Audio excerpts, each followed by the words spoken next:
Hi buddies, welcome back. It's Sophie and today I'm going to show you how you can change your Simpin on your Redmi Note 12 Pro. First of all, thank you to Mouseswoop for providing us with this phone today.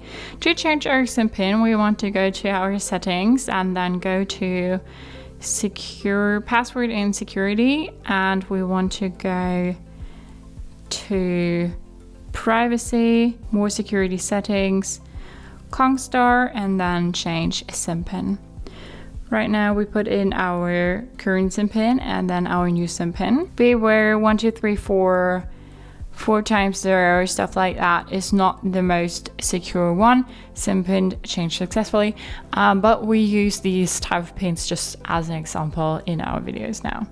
So Simpin changed successfully. So now if we need to restart our phone, we just put in our new Simpin.